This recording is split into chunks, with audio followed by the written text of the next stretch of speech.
son visage rappelle de nombreux souvenirs à ceux qui ont regardé le film Mary Poppins dans leur enfance. L'actrice et chanteuse Glynis Jones est décédée jeudi 4 janvier 2023 à l'âge de 100 ans de cause naturelle, a rapporté l'Associated Press. Supercalifragilisticexpialidocious. Les premières syllabes du mot qui fait toute la chanson des frères Sherman instaurent directement l'air du titre en tête. Elle rappelle également l'univers du film musical Mary Poppins, sorti en 1964.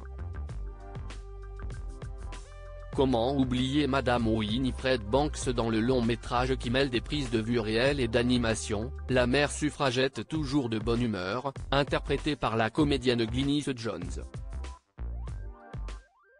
Âgée de 100 ans, l'actrice britannique et sud-africaine est décédée dans sa résidence à Los Angeles, aux États-Unis, de cause naturelle.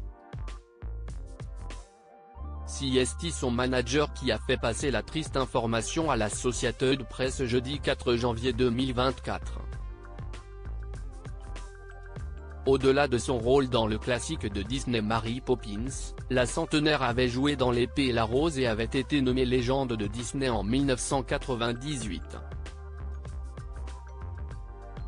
Grâce à son sourire très communicatif, Glynis Jones était très appréciée des cinéphiles qui aimaient se détendre en admirant sa légèreté dans les longs métrages auxquels elle a participé.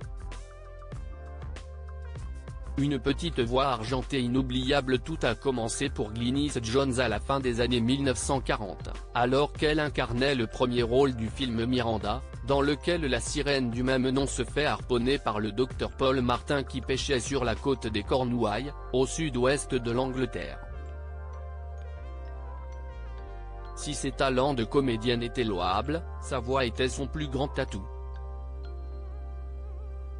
En effet, la centenaire était également chanteuse et compositrice. Grâce à ses cordes vocales, elle a remporté un Tony Award de la meilleure actrice pour son interprétation dans la comédie musicale Little Night Music, dans laquelle l'artiste a été la première à chanter Sending the Clown de Stephen Sondheim. Le compositeur et parolier américain avait avoué avoir adapté son titre à la petite voix argentée de Glynis Jones, assurant que personne ne pouvait la chanter aussi bien qu'elle, a rappelé le Washington Post jeudi 4 janvier. La grande cantatrice née en Afrique du Sud en 1923 a interprété de nombreux rôles dans près de 60 films, séries télévisées et productions théâtrales. En 1960, elle était nommée aux Oscars pour l'interprétation du second rôle dans le film Horizon sans frontières. Ses dernières apparitions étaient dans While You Were Sleeping et Superstar.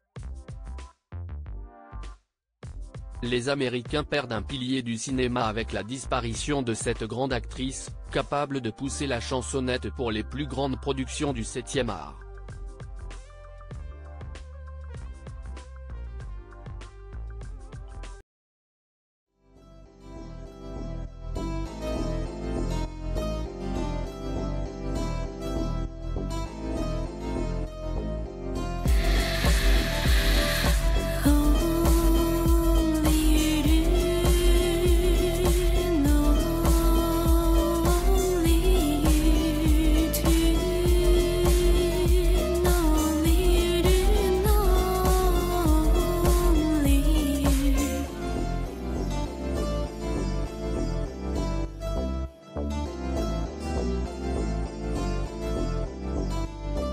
To